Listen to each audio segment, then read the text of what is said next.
Hai guys, kali ini kita akan membahas Juliana Marins, warga Brasil yang jatuh di Gunung Rinjani viral beberapa pekan yang lalu. Juliana berumur 26 tahun, pelancong solo yang melakukan perjalanan melintasi Asia Tenggara seperti Filipina, Vietnam, Thailand, dan yang terakhir Indonesia. Sebelum mendaki, ia juga pergi ke pantai daerah Lombok dan membagikannya di akun media sosial. Pendakian Juliana pada Sabtu 21 Juni 2025 sekitar pukul 6:30 waktu Indonesia Barat. Juliana ini mendaki dengan rombongan pendaki asing dan juga ditemani pemandu lokal. Rombongan mendaki melalui jalur Sembalun menuju Danau Segara Anak. Nah, menuju puncak, Juliana mengalami kelelahan nih dan memutuskan berhenti beristirahat beserta para rombongan. Pada saat itu, Ali Mustafa, Guitur Juliana mendaki, memutuskan untuk melanjutkan perjalanan dan menunggu Juliana selama 3 menit. Akan tetapi, Ali merasa janggal karena Juliana yang ditunggu tidak juga menyusul. Dia lalu memutuskan untuk kembali ke lokasi Juliana beristirahat 30 menit kemudian. Nah, di lokasi tersebut, Ali Mustafa melihat cahaya senter di sebuah jurang sedalam sekitar 150 meter. Lalu ia segera menghubungi bantuan kepada tim SAR. Operasi penyelamatan dilakukan oleh tim Basarnas, unit SAR Brimopoltim, polisi hutan, EMHC, Lorax, dan warga sekitar dan tim Rinjani Squad. Melalui rekaman drone, tim penyelamat telah menetapkan posisi Juliana di kedalaman sekitar 150 meter. Pada saat itu, terdeteksi pergerakan korban.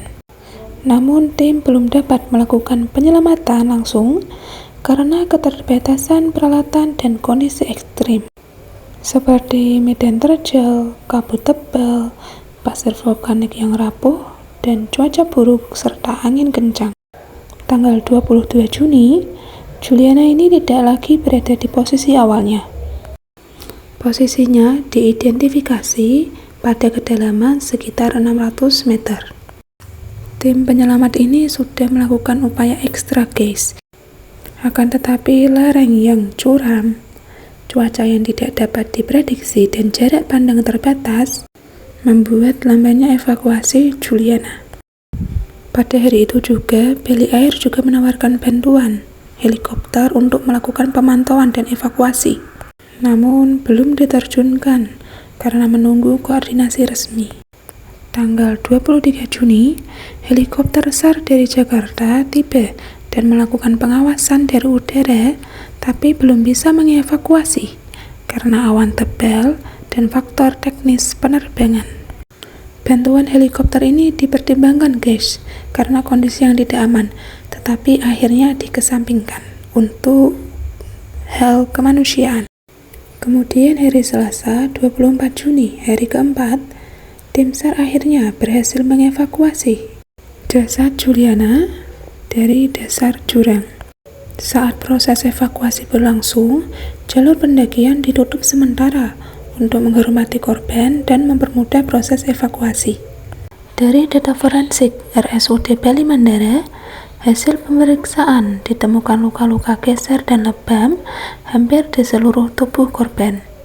Bagian terparah berada di dada bagian belakang yang memicu pendarahan hebat, hingga menyebabkan kematian dalam waktu yang cepat. Setelah proses autopsi selesai, jenazah Juliana dipulangkan ke kampung halamannya di Brasil pada 29 Juni 2025. Kedutaan Besar Brasil di Indonesia dan Kementerian Luar Negeri Brasil menyatakan luka mendalam dan menyebut insiden ini sebagai tragedi besar. Keluarga Juliana menyampaikan terima kasih kepada semua pihak yang telah berupaya dalam pencarian dan evakuasi. Akan tetapi, warganet mengecam lambannya evakuasi dan kurangnya kesiapan peralatan penyelamatan di lokasi. Banyak yang menuntut pertanggungjawaban serta reformasi protokol keselamatan bagi wisatawan, terutama di Pegunungan Rinjani. Kepergian Juliana meninggalkan duka yang mendalam. Ini juga mengingat pentingnya keselamatan dan kesiapan dalam aktivitas pendakian. Semoga Juliana beristirahat dalam damai, dan peristiwa ini menjadi pelajaran bagi semua pihak.